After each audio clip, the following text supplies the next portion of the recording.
نستعينه ونستغفره ونعوذ بالله من شرور أنفسنا ومن سيئات أعمالنا من يهده الله فلا مضل له ومن يضلله فلا هادي له ونشهد أن لا إله إلا الله وأشهد أن سيدنا وشفيعنا وحبيبنا ونبينا مولانا محمدا عبده ورسوله أما بعد أعوذ بالله من الشيطان الرجيم بسم الله الرحمن الرحيم إن الله وملائكته يصلون على النبي يا أيها الذين آمنوا صلوا عليه وسلموا تسليما اللهم صل على سيدنا محمد وعلى آل سيدنا مولانا محمد وبارك وسلم بسم الله الرحمن الرحيم أطيعوا الله وأطيعوا الرسول صدق الله العظيم.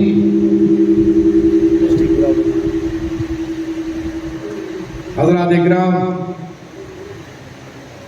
یہ جلسہ عشق محمدی صلی اللہ علیہ وسلم اپنے دلوں میں رکھنے والوں کا جلسہ ہے، اور یہ جلسہ فاتح خیبر مولا مشکل کشا کے نعرے لگانے والوں کا جلسہ ہے. تو یہ جلسہ ایسی خاموشی کے ساتھ سکون کے ساتھ سننا نہیں ہے. جب کسی عاشق کے سامنے اس کے محبوب کا نام لیا جاتا ہے تو وہ تڑپ سے اس کی دل کی گہرائیوں سے اس کی آواز نکل آتی ہے. تو پہلے جلسے میں نعرہ رسالت سے گرمی پیدا کرے، نعرہ حیدری سے گرمی پیدا کرے، تو پھر نعت رسول سننے کا مزہ بھی آئے گا، مناقب علی سننے کا بھی مزہ آئے گا. نعرہ رسالت یا رسول اللہ، نعرہ رسالت یا رسول اللہ، نعرہ رسالت یا رسول اللہ، نعرہ حیدری، نعرہ حیدری، نعرہ حیدری. شہنشین پر تشریف فرما معتمد انجمن قادریہ مولانا سید غلام قادر فتح حسینی قادری صاحب، مولانا سید عبد الجلیل قادری صاحب، بزرگان ملت، نوجوان دوستوں، آج کی رات ہم غلامان محمد مصطفیٰ صلی اللہ علیہ وسلم کے لیے بڑی ہی عظیم برکتوں والی رات ہے. یہ مہینہ رجب کا مہینہ ہے،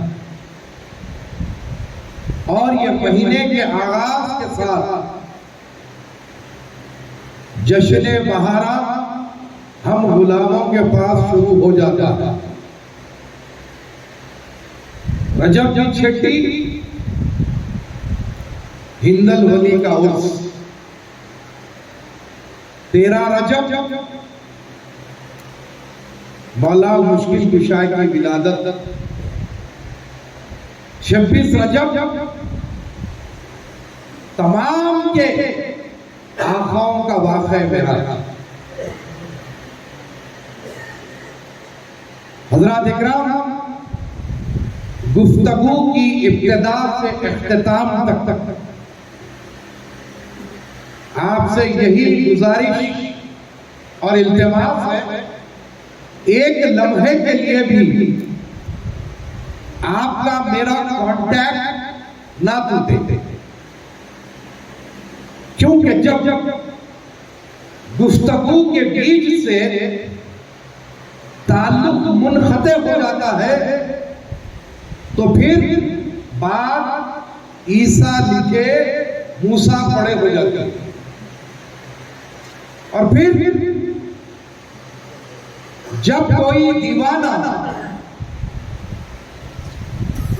رسول مکرم صلی اللہ علیہ وسلم کے حکم کے مطابق علی کا ذکر کرتا ہے تو پھر اس پر تو ذرا فتوے تیز کرتے ہیں.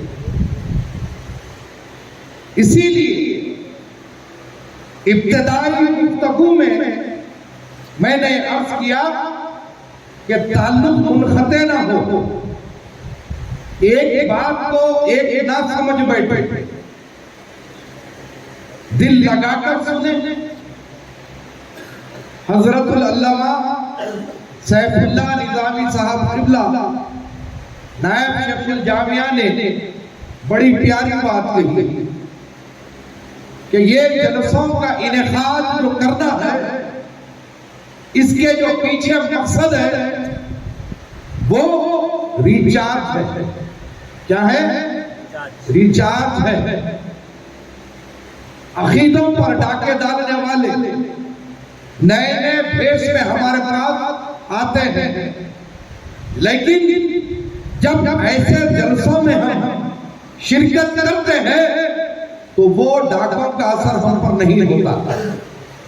یوں سمجھ لو کہ شارٹ سرکٹ نہیں ہوتا.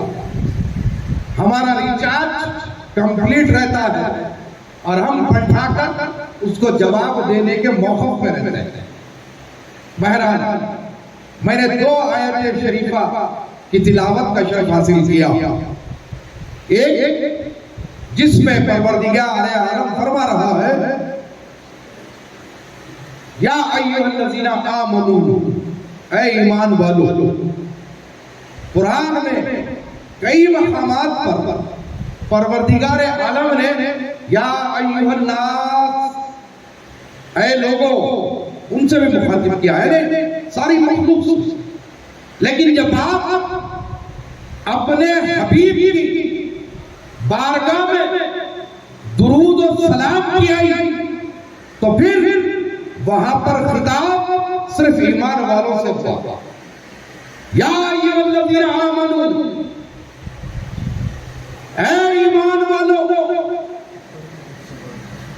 اللہ اور فرشتے اپنے حبیب پر درود و سلام پڑھتے ہیں، تم بھی کثرت سے پڑھا کرو. کئی قسم کی عبادتوں کا حکم دیا گیا.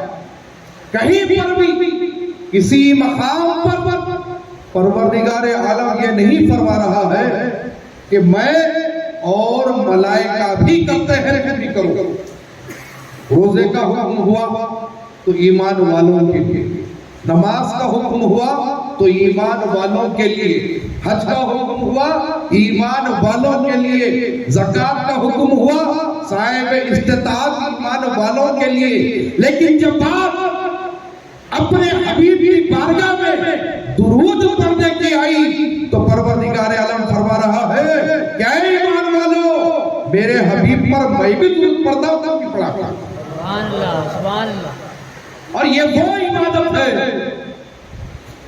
جس کے پڑھنے کے لیے کوئی وقت مقررہ نہیں. نماز چاہے فجر ہو، ظہر ہو، عصر ہو، مغرب ہو، عشاء ہو، تہجد ہو، اشراق ہو، چاند ہو، ہر نماز کے لیے وقت مقررہ ہے. رمضان کے روزوں کے لیے مہینے کا انتخاب کیا گیا، حج کے لیے مہینے کا انتخاب کیا گیا. لیکن درود ایک ایسی عبادت ہے جس کے لیے کوئی وقت مقررہ نہیں. اٹھتے پڑھو، بیٹھتے پڑھو، چلتے پڑھو، جیسے چاہے پڑھو، لیکن آقا کی بارگاہ میں درود پڑھتے رہو. اب بہت سارے لوگوں کا یہ خیال ہوتا ہے کہ رسول مکرم صلی اللہ علیہ وسلم کو نعوذ باللہ ثم معاذ اللہ پیٹھ پیچھے کا علم نہیں تھا، آپ کو علم غیب نہیں تھا. جب سرکار مدینہ صلی اللہ علیہ وسلم نے فرمایا کہ اے صحابیوں مجھ پر کثرت سے درود پڑھا کرو۔ صحابہ نے عرض کیا کہ یا رسول اللہ کیا آپ اس دنیا فانی سے پردہ فرمانے کے بعد بھی ہم درود پڑھے؟ تو میرے سرکار نے فرمایا کہ جب میں اس دنیا سے پردہ کر لوں اس کے بعد بھی جب کوئی میرا امتی مجھ پر درود پڑھے گا ابھی فرشتے میری بارگاہ میں وہ نذرانہ پیش نہیں کریں گے، لیکن اس سے پہلے میں اپنے امتی کی لب کی چمچماہٹ اپنے کان کو سنوں گا۔ نعرہ رسالت، نعرہ حیدری۔ تو درود کی وہ فضیلت کہ ہم جہاں سے چاہے جدھر سے چاہے آقا دو جہاں صلی اللہ علیہ وسلم کی بارگاہ میں جب درود و سلام کا نذرانہ پڑھتے ہیں تو یقیناً آقا ہمارا درود بھی سنتے ہیں، ہمارا سلام بھی سنتے ہیں۔ بہت عام بات عموماً آج کل جو ہمارے معاشرے میں چل رہی ہے کہ قبرستان پر نہیں جانا، قبر پر نہیں جانا۔ تو سنو، سرکار مدینہ صلی اللہ علیہ وسلم نے فرمایا کہ جب ایک عام مومن مسلمان بندہ اس دنیا فانی سے گزرتا ہے اور اس کو قبر میں اتار دیا جاتا ہے، مٹی ڈال دی جاتی ہے، تو جب اس کو لوگ دفن کر کے پلٹ رہے ہیں تو قبر اپنی میت، جو میت ہے جس کو ہم مردہ سمجھ رہے ہیں، وہی مردہ، وہی میت جو لوگ دفن کر کر جا رہے ہیں ان کے قدموں کی آہٹ سنتی ہے۔ یہی نہیں، پھر میرے آقا فرماتے ہیں جب کوئی بندہ مومن جو ایمان پر جس کا خاتمہ ہوتا ہے، جو اہل ایمان ہوتا ہے، تو جب اس کو قبر میں دفن کر دیا جاتا ہے اور کئی برس گزر جاتے ہیں تو جب اس کی قبر کی طرف کوئی بندہ آنے لگتا ہے تو 40 قدم کی دوری سے وہ پہچان لیتا ہے کہ فلاں ابن فلاں آ رہا ہے۔ یہی بات ختم نہیں ہوئی، بلکہ میرے آقا فرماتے ہیں کہ مومن بندے کی بصارت اور سماعت قبر میں جانے کے بعد اتنی بڑھ جاتی ہے کہ 40 قدم کی دوری سے وہ آنے والے کی قدموں کی آہٹ سن کر فلاں ابن فلاں پہچان لیتا ہے، اور اس کی قبر پر جب کوئی فرشتہ اڑتا ہے تو یہ جان لیتا ہے نر ہے یا مادی ہے۔ سوچو، اہل ایمان رسول کا کلمہ پڑھنے والا جب یہ دنیا فانی سے گزرتا ہے نہ اس کی سماعت ختم ہو رہی ہے نہ بصارت ختم ہو رہی ہے۔ اب سوچو کہ اس نبی کے امتی جو عام مسلمان ہے اس کی یہ سماعت اور بصارت ہے تو اس کی امت کے محبوبین کی کیا بصارت ہوگی، اور جب محبوبین کی یہ بصارت ہوگی تو امام الانبیاء سرکار مدینہ کی کیا بصارت ہوگی۔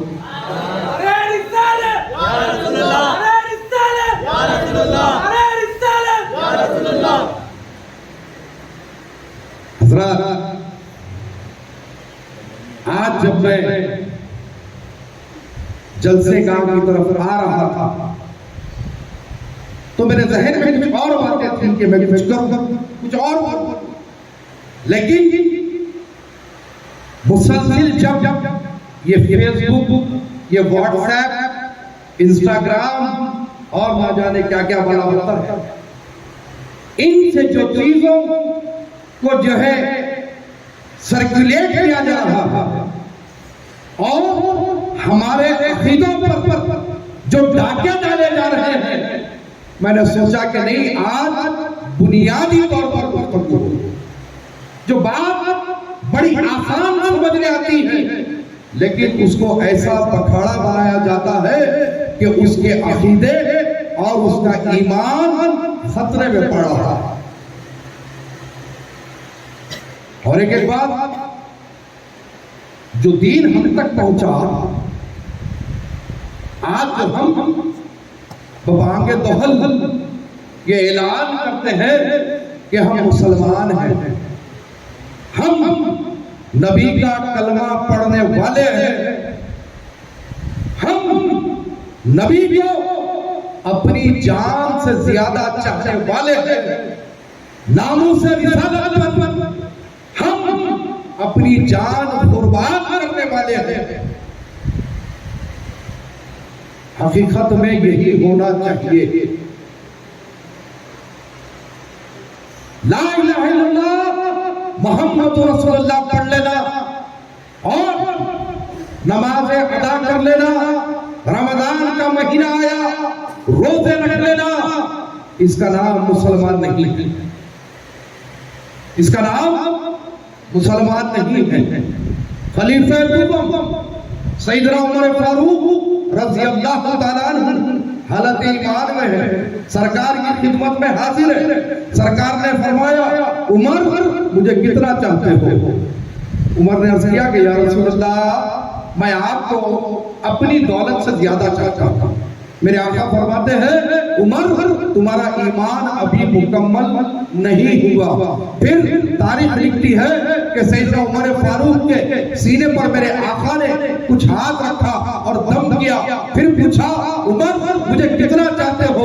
عمر نے عرض کیا یا رسول اللہ اپنی دولت اور اپنی اولاد سے زیادہ آپ کو چاہتا ہوں۔ پھر میرے آقا نے فرمایا عمر ایمان ابھی مکمل نہیں ہوا۔ پھر آپ نے عمر کے حسینے پر ہاتھ رکھ کر دم فرمایا اور پھر پوچھا عمر مجھے کتنا چاہتے ہو؟ بے شک عمر کی زبان سے نکلا یا رسول اللہ اپنی جان، مال، عزت و آبرو اس پورے کائنات میں جتنی چیز ہے تمام چیزوں سے زیادہ آپ کو چاہتا ہوں، آپ سے محبت کرتا ہوں۔ تب جا کے میرے آقا نے فرمایا عمر تمہارا ایمان اب تک مکمل ہوا۔ یا رسول اللہ،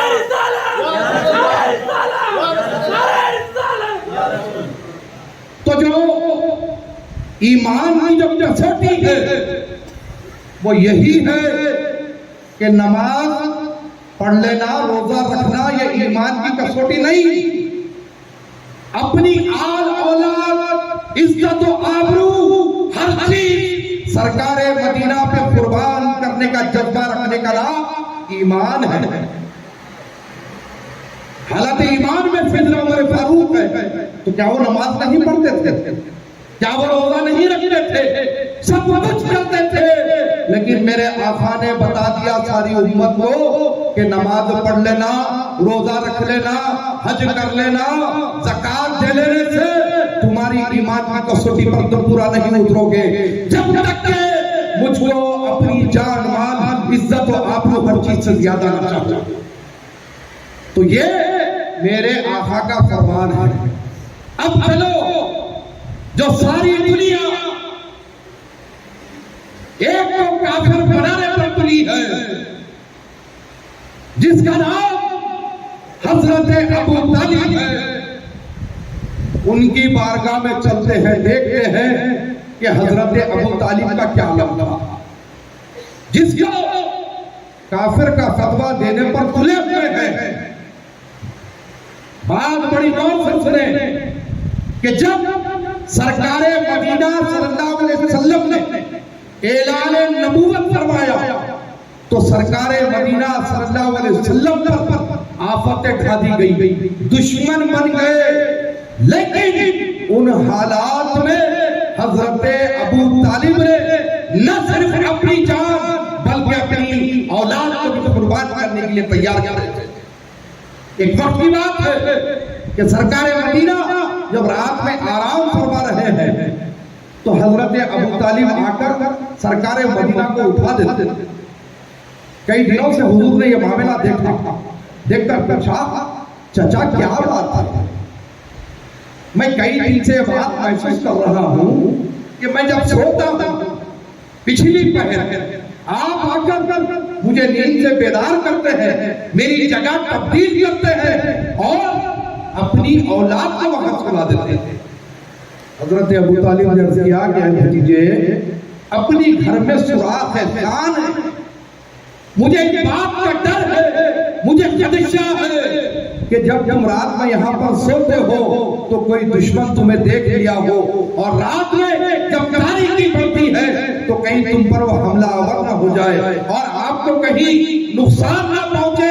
اسی لیے میں یہ کرتا ہوں کہ آپ کو وہاں سے اٹھا کر آپ کی جگہ تبدیل کر دیتا ہوں اور اپنی اولاد کو سلا دیتا ہوں، اس کا ذریعے کہتا ہے کہ بھلے میری اولاد آپ پر قربان ہو جائے لیکن آپ پر کوئی آنچ نہ آئے۔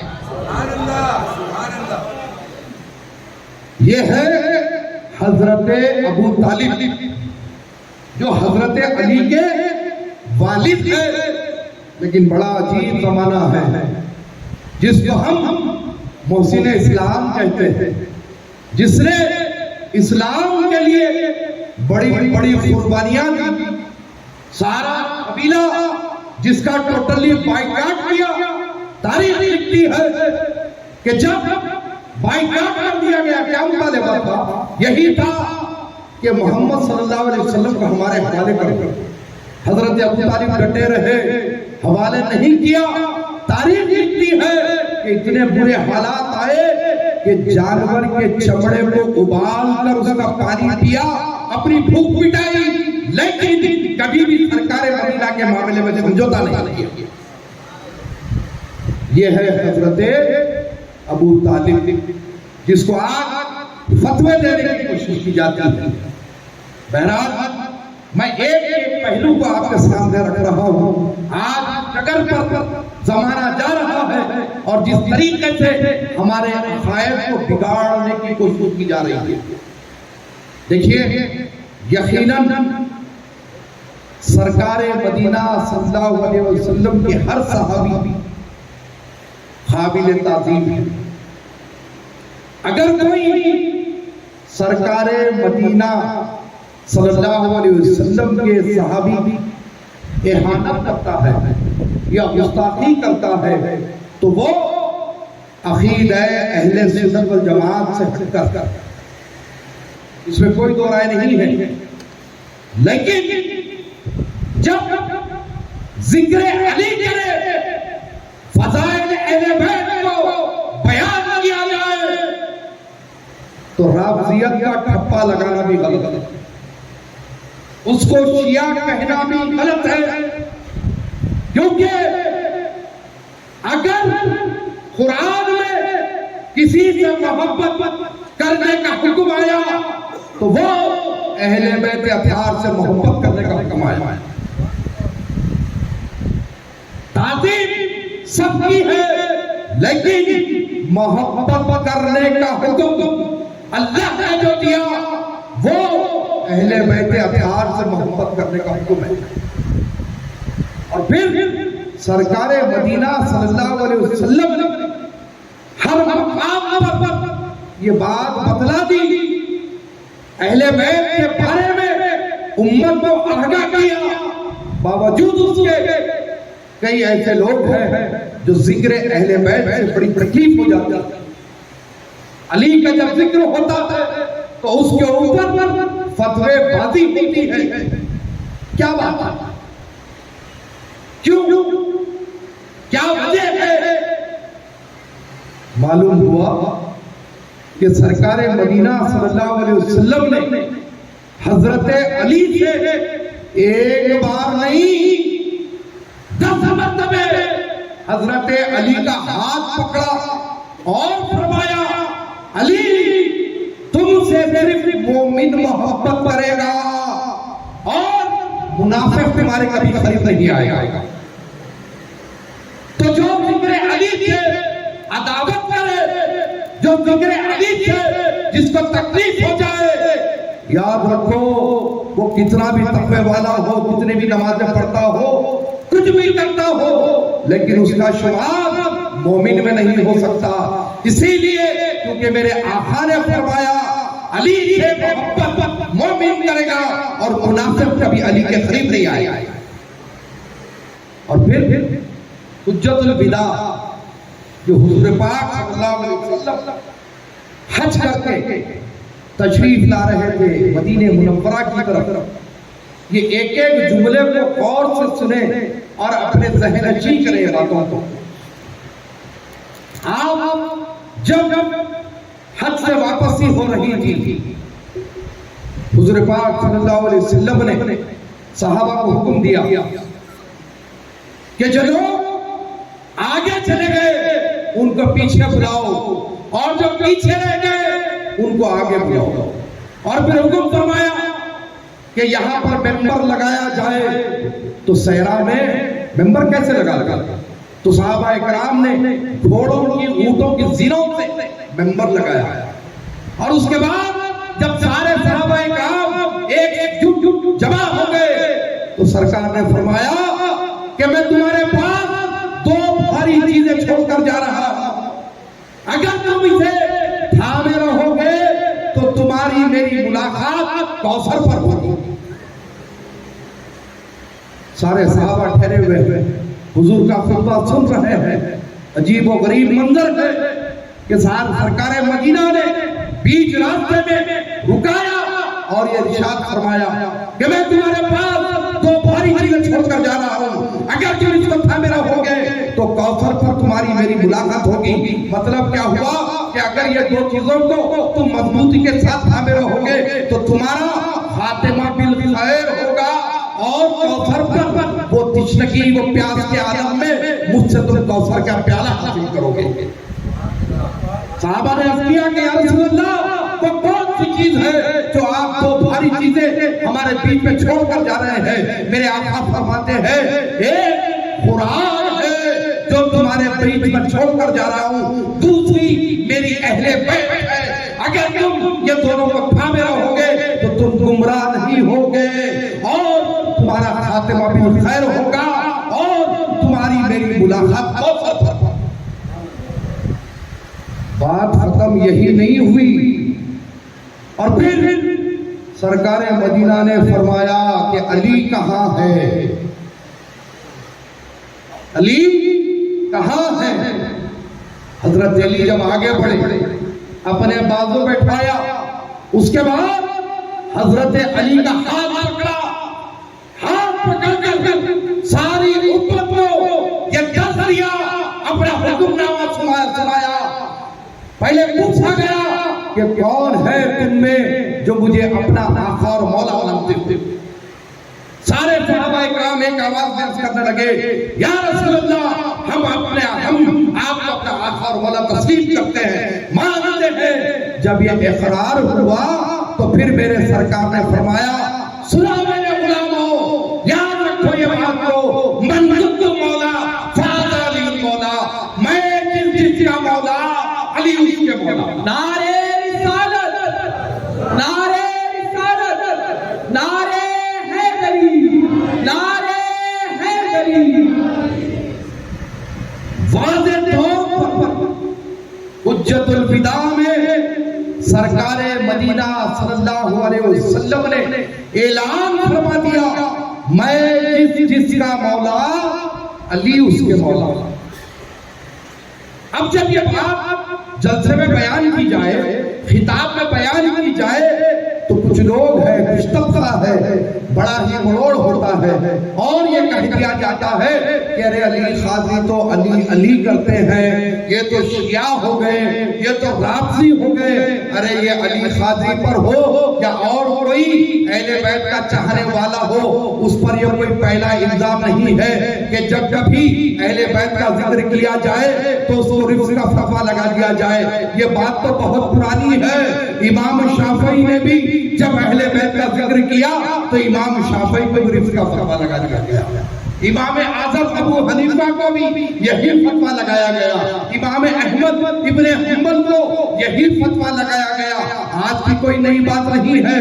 جب کوئی علی کا ذکر کرے، اہل بیت کے فضائل بیان کرے، تو وہاں پر اس کو روکنے کے لیے، اس کے قدم کو جھٹکنے کے لیے ایک کام یہ کر دیتے ہیں کہ علی قادری شیعہ ہو گیا.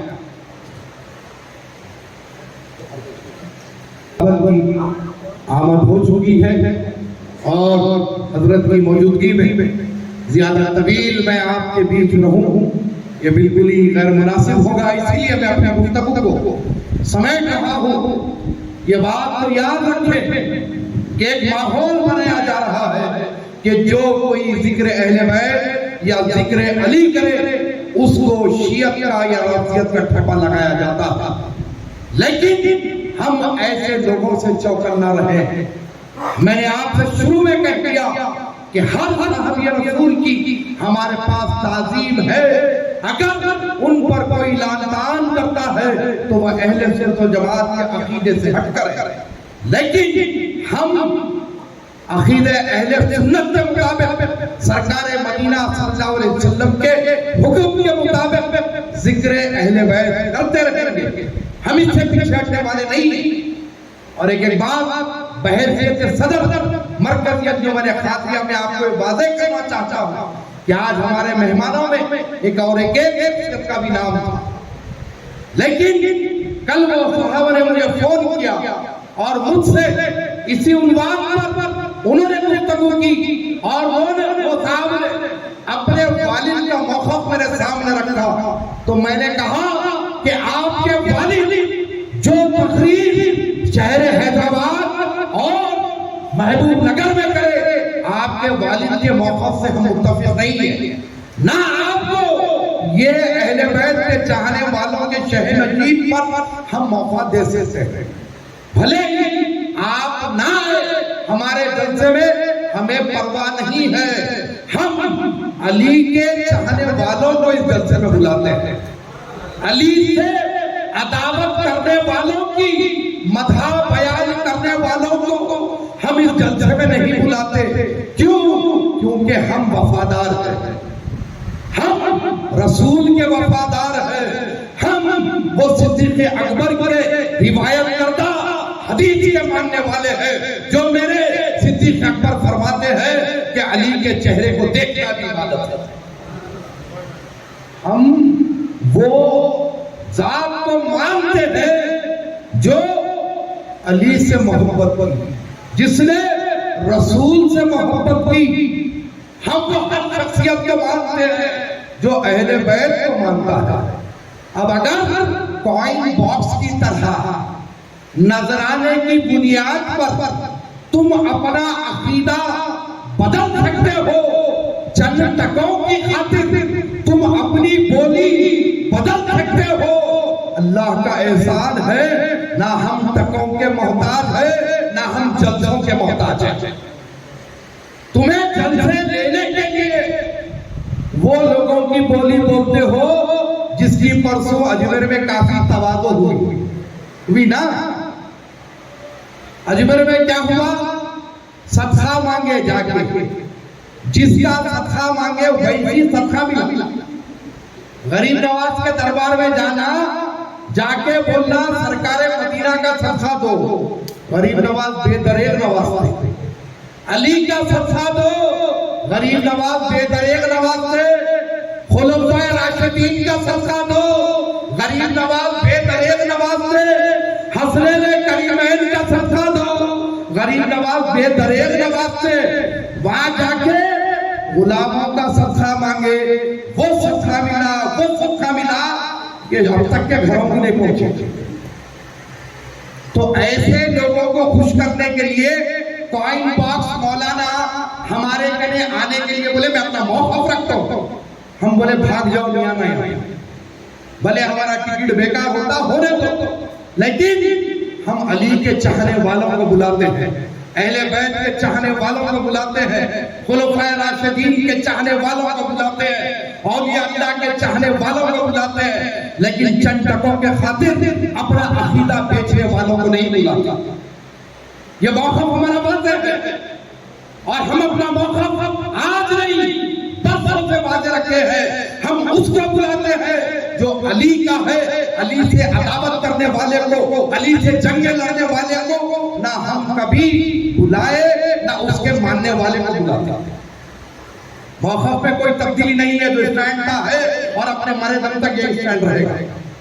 اور جو غریب نواز کرے جا کر اہل بیت کا صدقہ مانگا تو وہ طاہر القادری بن جاتا تھا. جو غریب نواز کی چوکھٹ پہ جا کے اہل بیت کا صدقہ مانگا تو صابر پیا کلیری بن جاتا ہے.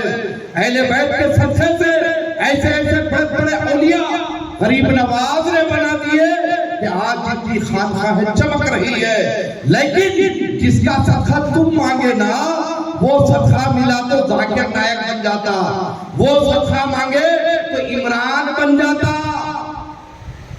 اور پھر تڑی بھی کھاتا۔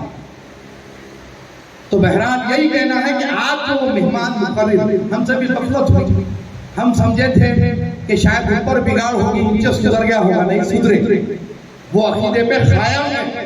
تو ہم بولے ہمارے عقیدے آپ کے عقیدے نہیں ملتے، آپ کی تشریف لانے کی ضرورت نہیں، انشاءاللہ آئندہ میں احتیاط کیا جائے گا۔ آپ تمام حضرات تشریف رکھیں، آفتاب خطابت کا عالمانہ خطاب ہوگا جو ہم سال بھر حضرت کا خطاب سننے کے لیے آج کی تاریخ کو بے چین رہتے ہیں۔ حضرت تشریف لا چکے ہیں، حضرت کا عالمانہ خطاب ہوگا انشاءاللہ۔ السلام علیکم ورحمۃ اللہ وبرکاتہ۔